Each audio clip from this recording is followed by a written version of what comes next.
So this is just going to be a quick little PSA. I learned something really interesting doing a little bit of homebrew alchemy with some of my supplements. And I figured I'd share it just in case anybody out there was using the same ones that I am and they wanted to give this a try because it's actually pretty cool.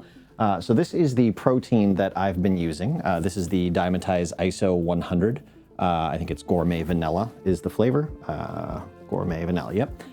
So this is, and this is like the 3-gallon or the 5-gallon bottle, but this is a protein isolate. So it's as close to pure protein with nothing else, no carbs, no fats, as you can get. I can't remember exactly how it works, but there's something like, you know, the way that a protein molecule is sort of arranged, it has to be bound or has to be created with fat and sugar sort of attached to it.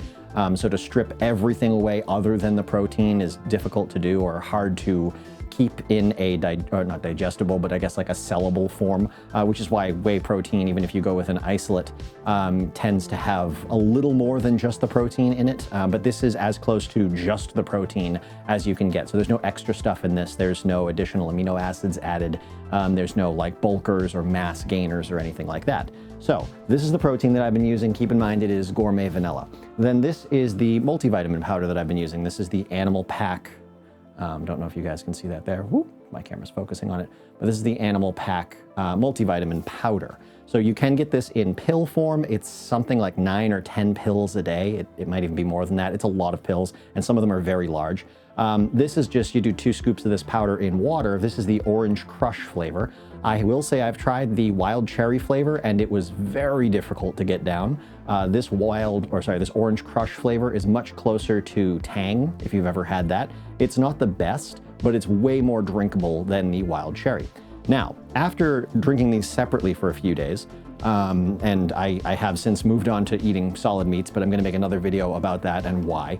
But for the few days where I was drinking this and then that separately, it was rough because neither of them really taste great, and having to chug one meh drink followed by another meh drink is kind of hard. And so I had the thought, just sort of out of the blue, what would happen if I put the orange flavored multivitamin powder into the Gourmet Vanilla flavored protein? Would that create an orange creamsicle? And it turns out, after trying it, you know, and hoping for the best, it does. It like really does. I've never been one to mix supplements other than adding creatine to stuff because it doesn't really taste like anything, or occasionally using something like a protein shake to take pills if I was taking something like an omega-3 pill or a fish oil pill. But I've never really mixed powders together because I always figured something bad would happen, like it would cause an instant reaction and the whey in the whey protein would, like, I don't know, congeal or separate or split, almost like when you boil milk or something like that. But I gave it a shot and it works out perfectly. You get this orange creamsicle flavor and you get to drink both of them together, and it kind of takes 2 flavors that are kind of mediocre and a little chalky and difficult to get down and makes them taste a little more like something you might actually want to drink. It's still a bit chalky, it's a bit thick. I learned that if you mix them together in a like full-size blender, like a Ninja blender, which is what we have, it aerates it a little too much and makes it a bit too fluffy, and it tastes like you're drinking foam, which makes it worse. Also, that blender is so powerful, it tends to heat up what you're blending if you don't add ice. And so it made it foamy and warm, which was just really bad, but the flavor was good.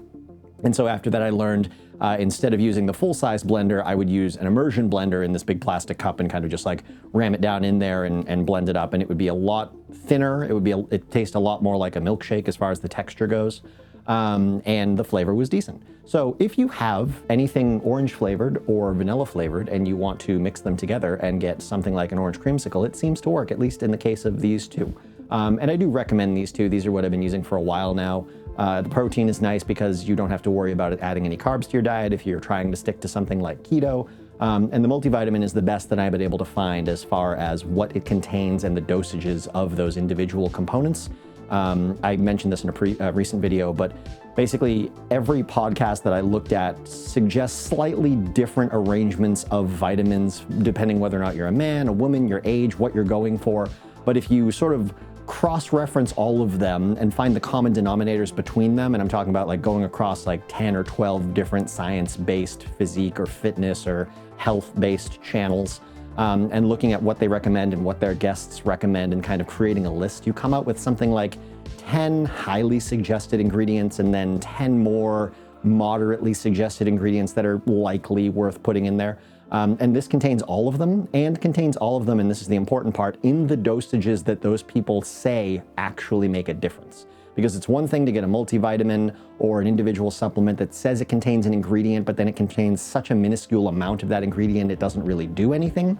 This seems to contain all of the right ingredients and at or above the correct dosages. When I say correct, I mean based off of what popular fitness people online seem to say, and not just anybody, but the people that actually have like lots of education and experience and PhDs and stuff in studying this.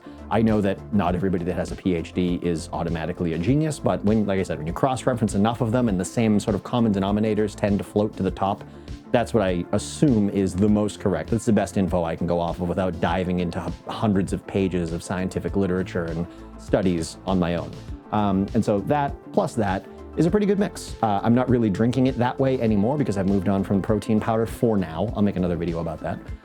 But yeah, feel free to give it a shot. If you're drinking these two or if you have anything similar to these two, mixing them together actually is a good thing. Anyways, I hope you guys have enjoyed this video. I'm planning on making a video probably right after this about sort of an update on where I am with my diet. It's been great. It's been hard, but it's been great. I'm thinking maybe I do those once a week just because people seem interested in them. But anyways, hope you guys have enjoyed this one, and I will see you in the next one.